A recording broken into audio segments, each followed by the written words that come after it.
बचपन से लेकर आज तक हमने जिस रामायण की पूजा की है, जिसे टीवी पर देखकर हाथ जोड़े हैं, क्या हो अगर मैं आपसे कहूं कि उसके सबसे मशहूर दृश्य महर्षि वाल्मीकि के असली रामायण में कभी थे ही नहीं? क्या हो अगर मैं आपसे कहूं कि जिस कहानी को आप इतिहास मानते हैं, उसे 1980 के दशक के राजनीतिक दबाव और देश के प्रधानमंत्री के एक आदेश ने रातों रात बदल दिया था?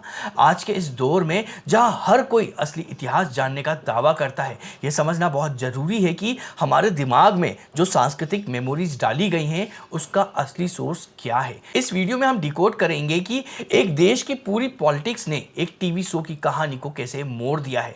हम जानेंगे सबरी के झूठे बेर का असली सच क्या है। हम ये भी समझेंगे कि लक्ष्मण रेखा का कॉन्सेप्ट वाल्मीकि रामायण से क्यों गायब है और क्यों रामानंद सागर अपनी ही बनाई रामायण का अंतिम हिस्सा शूट करने से मना कर रहे थे। ये सारी घटनाएं एक ही धागे से कैसे जुड़ती हैं, इसे डिकोड करने के लिए एक भी सेकंड आप मिस मत करिएगा। जनवरी 1987 का वो समय भारत के टेलीविजन इतिहास की सबसे बड़ी घटना थी। दूरदर्शन पर रामानंद सागर की रामायण का प्रसारण शुरू हुआ था। यह सिर्फ एक टीवी सीरियल नहीं था, बल्कि एक ऐसा अनुष्ठान बन गया था जिसने पूरे भारतीय उपमहाद्वीप के सामाजिक ताने बाने को बदल कर रख दिया था। रविवार की सुबह सड़कें पूरी तरह से सूनी हो जाती थीं।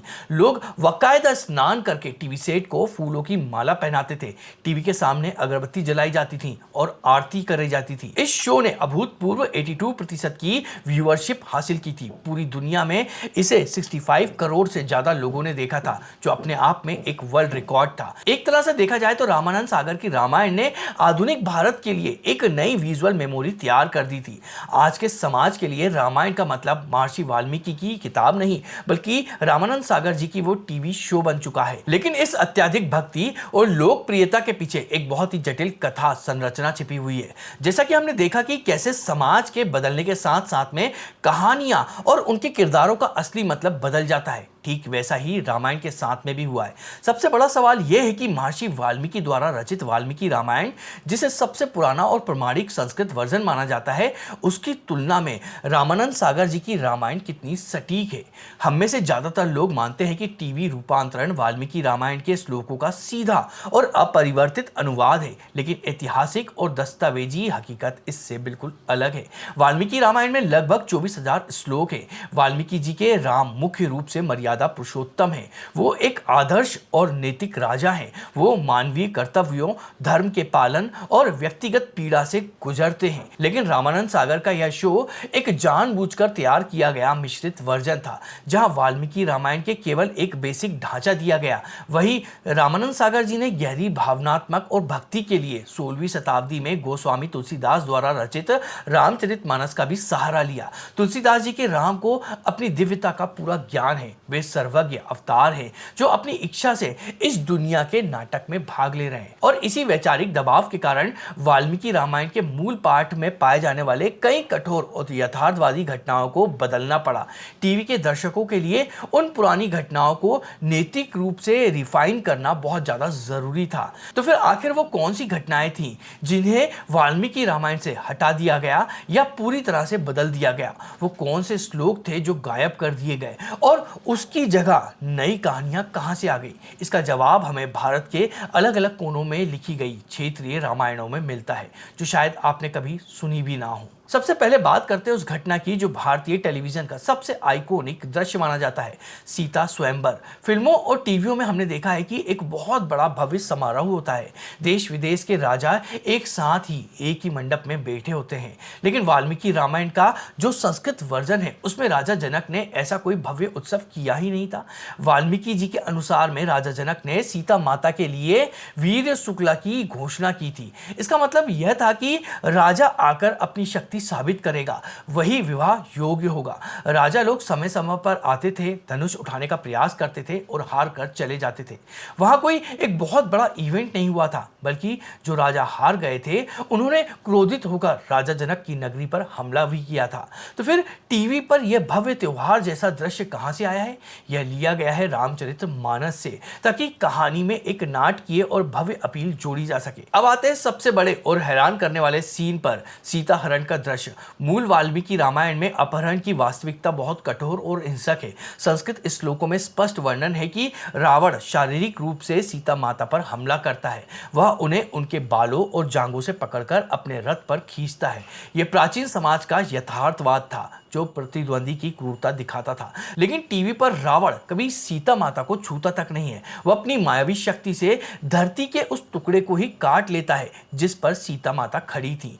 आखिर यह बदलाव क्यों किया गया? यह कॉन्सेप्ट सीधे 12वीं शताब्दी के तमिल महाकाव्य कम्ब रामायण से उठाया गया है। समय के साथ समाज में महिला पवित्रता और सतीत्व के नियम बदल रहे थे। कम्बन का उद्देश्य यह सुनिश्चित करना था कि कोई भी खलनायक देवी माता को शारीरिक रूप से अपवित्र ना कर सके।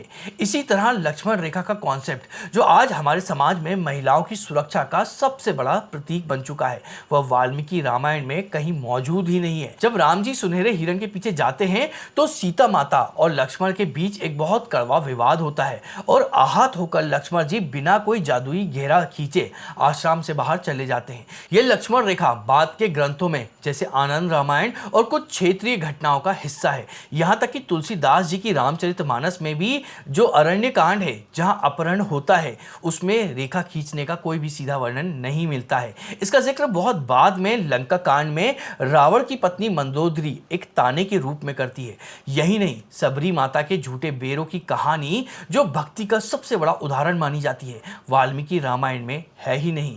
वहां सबरी केवल शुद्ध और ताजे फल प्रस्तुत करती है। झूठे बेर खिलाने की यह अत्यंत भावुक कहानी 15वीं शताब्दी की कीड़िया भाषा की दंडी रामायण से लिया गया है ताकि जाति और कर्मकांड के पार एक शुद्ध भक्ति का संदेश दिया जा सके। और हनुमान जी का अपनी छाती चीर कर भगवान राम की छवि दिखाना, यह भी वाल्मीकि रामायण में नहीं है। यह दृश्य बंगाली संस्कृति की कृतिवास रामायण से लिया गया है। मैं अभी इस बात पर आता हूं कि इन सभी अलग अलग घटनाओं को एक ही टीवी शो में क्यों उठाया और जोड़ा गया। पर अगर आपको इतिहास का यह गहरा और लॉजिकल एनालिसिस पसंद आ रहा है तो वीडियो को लाइक करें और कमेंट में बताएं कि आपके अनुसार वाल्मीकि रामायण सबसे सटीक है या फिर रामचरितमानस। तो चलिए अब हम वीडियो में आगे देखते हैं। रामानंद सागर जी ने दरअसल भारत के उत्तर, दक्षिण, पूर्व और पश्चिम की सभी क्षेत्रीय रामायणों को मिलाकर एक पैन इंडिया मास्टर टेस्ट तैयार किया था। यह एक ब्रिलियंट क्रिएटिव फैसला था, लेकिन यह सब कुछ बहुत ही सही चल रहा था जब तक कि कहानी अपने अंत की ओर नहीं पहुंची। रामायण का अंतिम हिस्सा जिसे उत्तरकांड कहा जाता है, रामानंद सागर के लिए एक गले की फांस बन गया।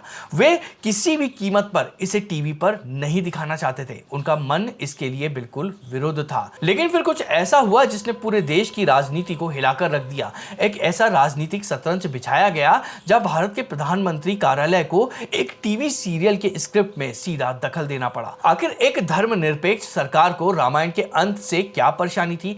इसका जवाब जानने के लिए हमें 1980 के दशक के उस ऐतिहासिक फैसले की तरफ जाना होगा जिसने भारत के पूरे राजनीतिक भूगोल को हमेशा के लिए बदल दिया। साल था 1985। भारत के सुप्रीम कोर्ट ने एक ऐसा निर्णय सुनाया जिसने पूरे देश की राजनीति में आग लगा दी। यह ऐतिहासिक साहबानों का केस था। सुप्रीम कोर्ट ने एक तलाकशुदा मुस्लिम महिला को गुजारा भत्ता देने का आदेश दिया, लेकिन इस निर्णय से रूढ़िवादी समूह बहुत ज्यादा गुस्सा हो गया। उन्हें लगा कि यह उनके पर्सनल लॉ का उल्लंघन है। सरकार को एक बहुत बड़ा वोट बैंक अपने हाथ से निकलता हुआ दिखाई दिया और अपनी सत्ता बचाने के लिए 1986 में तत्कालीन प्रधानमंत्री राजीव गांधी की सरकार ने संसद में एक नया एक्ट पास किया। इस एक्ट ने सुप्रीम कोर्ट के उस धर्मनिरपेक्ष निर्णय को पूरी तरह से पलट कर रख दिया। यह बिल्कुल वैसा ही था जैसे एम्पायर ने खिलाड़ी को आउट दे दिया हो, लेकिन टीम के कप्तान ने केवल इसलिए खेल के नियम बदल दिए क्योंकि वह खिलाड़ी उसके वोट के लिए बहुत आवश्यक था। लेकिन इस तुष्टीकरण का परिणाम बहुत उल्टा हुआ।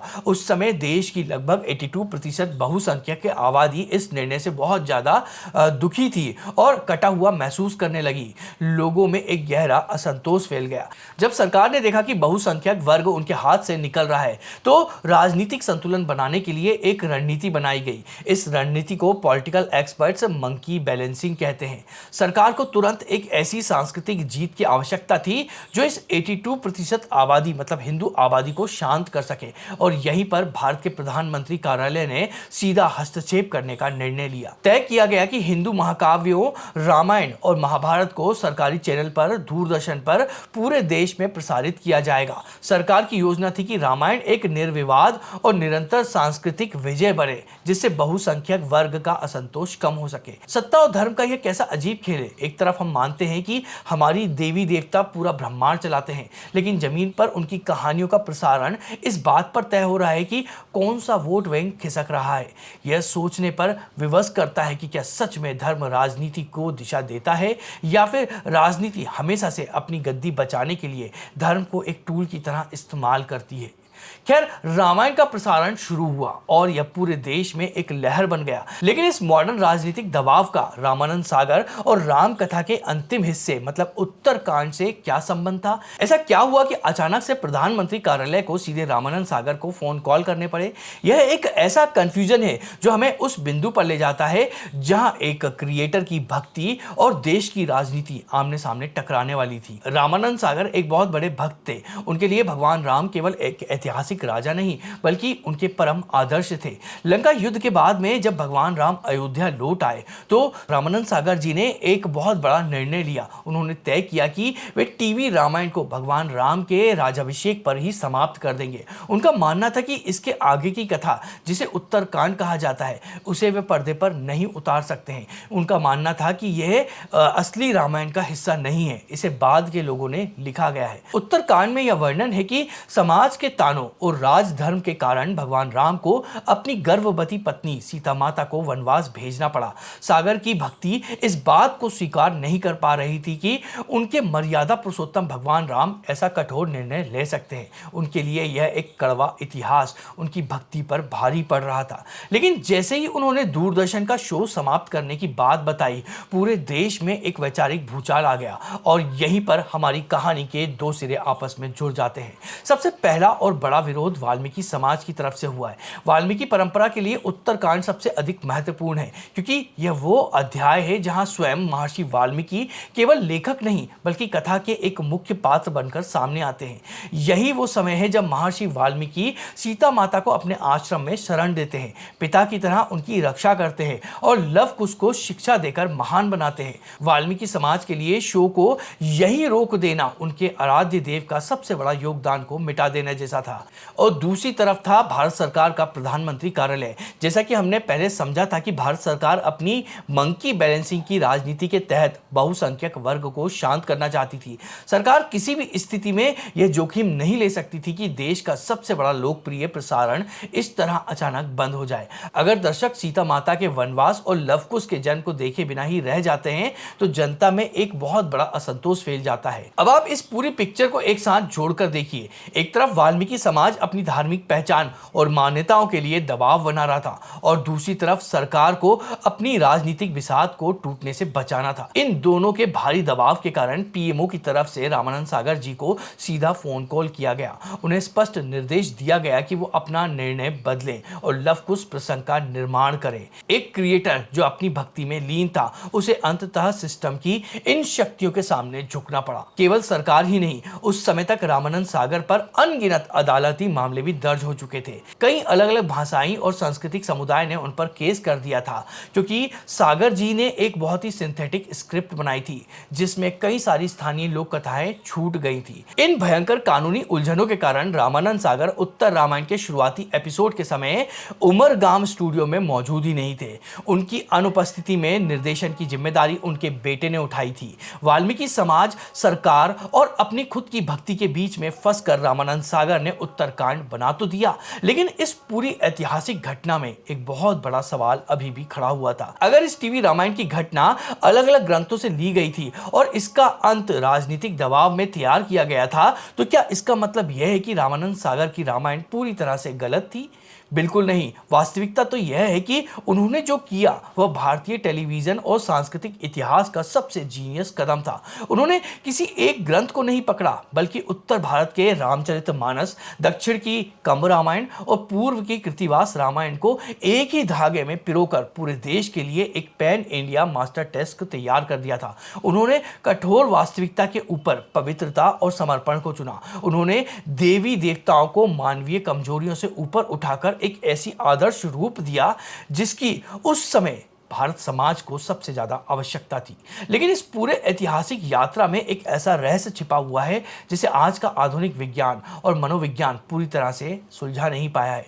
यह अनसुलझा रहस्य है मानव चेतना और हमारी सामूहिक स्मृति का विकास। विचार कीजिए, हजारों वर्षों में बिना किसी इंटरनेट या ग्लोबल कम्युनिकेशन के पूरे एशिया में एक ही राम कथा कैसे अलग अलग रूप ले लेती है, कैसे हर क्षेत्र में भौगोलिक स्थिति और समाज अपने अनुसार इस कहानी में नए अध्याय जोड़ देती है और फिर भी उसका मूल सत्य कभी नहीं बदलता है। क्या रामायण केवल एक इतिहास की किताब है या फिर यह हमारे डीएनए में बसा कोई बहुत ही बड़ा बायोलॉजिकल कोड है जो समय और समाज के अनुसार खुद को अपडेट करता रहता है? यह एक ऐसा अनसॉल्व वेरिएबल है जिसका 100% जवाब आज किसी भी वैज्ञानिक के पास में नहीं है। निष्कर्ष के रूप में देखें तो रामानंद सागर जी की रामायण केवल त्रेता युग का इतिहास नहीं है, ये 1980 के दशक के उस भारत का रिफ्लेक्शन है जो आधुनिकता से टकरा रहा था। एक ऐसा देश जो अपनी सांस्कृतिक पहचान ढूंढ रहा था और जिसे एक सूत्र में बांधने के लिए सरकार से लेकर संतों तक ने अपना पूरा जोर लगा दिया था। अगर आपको रामायण का यह निष्पक्ष ऐतिहासिक और मनोवैज्ञानिक एनालिसिस पसंद आया है तो इसी महाकाव्य का एक और गहरा वैज्ञानिक रहस्य आपका इंतजार कर रहा है। क्या रामायण की वानर सेना वास्तव में बंदर थे या फिर वो डेनिसोवन नाम की एडवांस प्राचीन मानव की एक प्रजाति थी? विज्ञान और प्राचीन इतिहास के सबूत आपस में कैसे जुड़ते हैं, यह जानने के लिए अभी स्क्रीन पर दिख रहा है वीडियो विज्ञान का सबूत डिड डेवी7 ह्यूमन फाइट इन रामायण पर क्लिक करें और यह वीडियो इस पजल का अगला हिस्सा है। अभी आप इसको क्लिक कर उस रहस्य को डिकोड कर सकते हैं। और ये वीडियो अगर आपको पसंद आया तो उसको लाइक करिएगा और अभी कमेंट को स्वैप करके हाइप नाम का एक नया ऑप्शन आया तो इस वीडियो को हाइप भी करिएगा। और अगर आप हिंदू धर्म से जुड़े हुए इसी तरह के रोचक विषय पर वीडियो देखना चाहते हैं तो उसके लिए आप हमारे चैनल को सब्सक्राइब जरूर करिएगा। तो चलिए मिलते हैं उसी अगले वीडियो में।